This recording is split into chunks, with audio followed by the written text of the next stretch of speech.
Yeah, that's a really good question because it's going to probably be all camp. This is going to sound crazy for a 315-pound guy. I think he may be 318, but Sterling Prochet ran 20 miles per hour on the GPS the other day during our team run and kind of tweaked his hamstring. And so he'll get to do some individual and stuff like that. We're going to slow him up. I don't want to really mess with our left guard, center, right tackle position. So we're going to let Caleb play some left tackle, which he's done before, because Sterling will be back within the next week. That allows Davion Carter, who's played a lot of right guard, to play right guard. When we met yesterday, the biggest thing that we've got to do, and we're really lucky because we have a lot of depth, is Davion's got to play enough center. We've got a really good competition going on there. And then Caleb's got to play enough right guard to where he's getting the reps that he needs to. Good thing is you've got a month.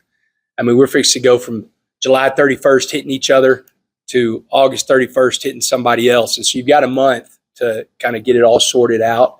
I definitely would like to have it where we could have 2 weeks of those guys together. Yeah, I was very pleased coming out of spring with those guys. We've got some older guys in that room that are in that starting lineup that have played a lot of ball. They haven't all played together as much, so that's still something that I want to see progress over the next 4 weeks before we get to ACU. Just that continuity and that gel together, those guys, and where they can lean on each other a little bit up there in the front. But, I think Coach Clay McGuire's done a really good job with those guys. And, again, glad we don't have to play tomorrow, so we get those 4 weeks to keep getting these guys going. But, again, pleased after spring with where they're at, and they've done a really good job this summer as well. I guess you guys are finally starting to listen to me. Honestly, I said it last year. I think you guys knew kind of where he was going, but I keep saying it. He's the best running back in the country. I know people, you got stats for rushes and this and that, but to see what that kid's done that man has done every game, from breaking tackles to running when there's no holes, pass protection, catching the ball. He's just a complete running back.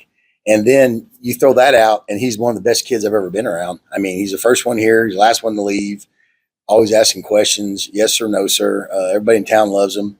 So, I mean, it's going to be sad because, like I said, I always say I got a top 5, with Tahj. Hell, he's probably number 1 now. I mean, the guy's just unbelievable. I think we have some of the best fields in the nation now. We went out there last night for the women's camp, and I was looking up, and it was just kind of like surreal looking at what Tech looks like now, because Tech used to be like when I was in high school, Tech or junior high, Tech used to be like, it's just a Big 12 team, just another Big 12 team. Now it's kind of like, now they have everything. They have the resources, they have the coach, they have everything going for them. So yeah, I think we can get a lot of high-level recruits here too. Before every play, film comes before every play. So I've already had in my mind what I'm gonna work this guy on with because of the film. Is he a low puncher? Is he a quick setter? Things like that. Don't have to win right now. It's just film. A lot of film study comes with my game plan as far as what I'm gonna do to a guy. And if he starts to change his sets or whatever, I'm gonna switch him out. I'm gonna make him guess. I'm gonna play mind games with him. It's not really too much that goes into it. With the film, I'm gonna practice moves that I feel like is gonna be successful in the game that week. So, and I can just adjust off that. Yeah, clearly Barron's the starting quarterback.